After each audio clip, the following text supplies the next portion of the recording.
Bem no centro do paraíso existia uma fronteira. Não era um muro, não. Era uma fronteira feita de palavras. Uma única proibição que estava prestes a mudar o destino da humanidade para sempre. Hoje, a gente vai mergulhar no que parece ser uma cena de crime, ou, quem sabe, na cena da nossa libertação. Recapitulando rapidinho, a gente viu o embate entre o barro, a fé e o DNA. Vimos o ser humano despertar para a consciência. Só que agora, esse despertar nos leva a um ponto crítico.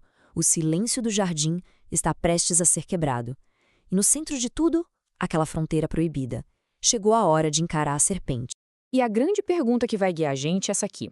O que aconteceu no jardim? Foi uma transgressão terrível? Foi um salto evolutivo que tinha que acontecer?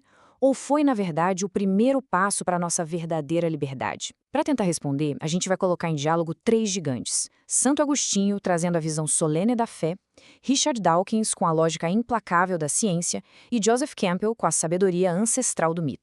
E claro, tudo começa com ela. A figura que catalisou toda a história, que sussurrou bem no limite da obediência, desafiando a ordem de tudo. Afinal, a serpente foi uma vilã diabólica ou uma mentora incompreendida?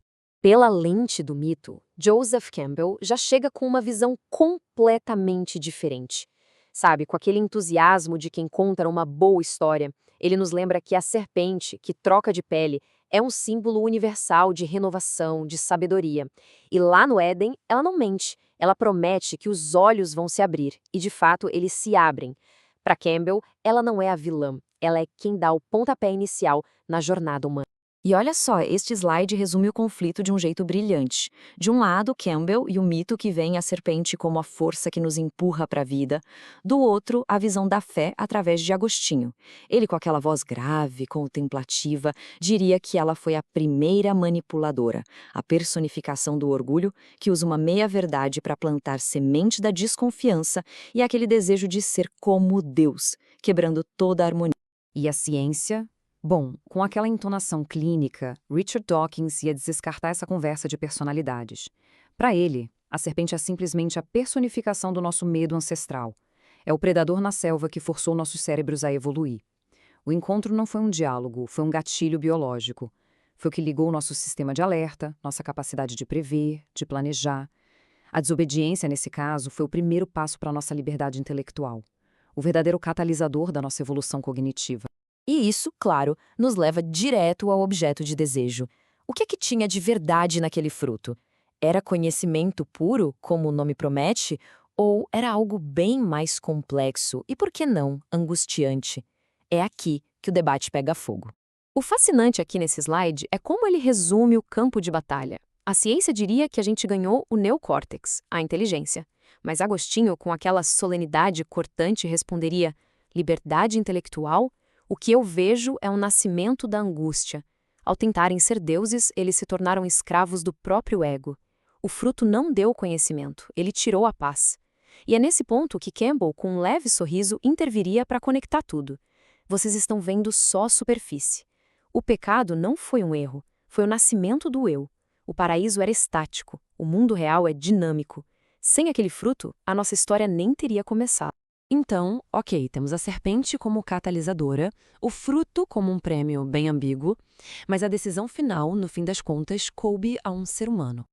E a narrativa coloca esse peso gigantesco nos ombros de Eva. Vamos analisar essa escolha. Essa pergunta é inevitável e ela ecoa através dos séculos, né? Por que Eva? Por que a figura feminina é retratada como uma porta de entrada para a desobediência, para a queda? Será que isso é um símbolo profundo sobre a natureza da vida ou foi uma ferramenta de controle histórico? E mais uma vez, as lentes nos dão visões totalmente opostas. O mito, com Campbell, não vê Eva como fraca, ele a vê como a própria vida, a ponte entre os mundos. Ela é corajosa o suficiente para aceitar o desafio e dar início à aventura humana. Já a ciência, na voz de Dawkins, analisaria isso de uma forma bem mais direta, puramente sociológica. A culpa de Eva? Um poderoso artefato cultural. Uma história escrita por homens, numa sociedade patriarcal, para exercer poder e controle. Simples. Então, depois de analisar a serpente, o fruto e a escolha, a gente chega numa síntese, num paradoxo que parece definir a condição humana desde aquele momento crucial no jardim. O ponto central talvez seja este. A presença do desafio, a presença da serpente, era fundamental.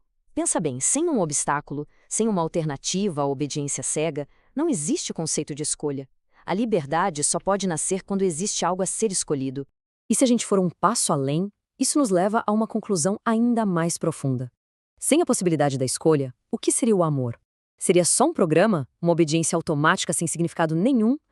A capacidade de escolher desobedecer é o que valida, o que dá peso e verdade à escolha de amar. No fim das contas, a história do jardim talvez não seja sobre um erro, mas sobre uma troca monumental. A humanidade trocou a paz da ignorância pela angústia do conhecimento. Basicamente, escolheu o sofrimento em troca da liberdade de finalmente poder perguntar quem somos nós. Mas toda escolha tem uma consequência. E a expulsão do jardim não foi o fim da história, mas o verdadeiro começo. No próximo encontro, a gente vai analisar o castigo, o trabalho, o suor, a dor. Vamos ver como a nossa espécie transformou a perda em combustível para construir o mundo que a gente conhece, literalmente sobre as cinzas do Éden.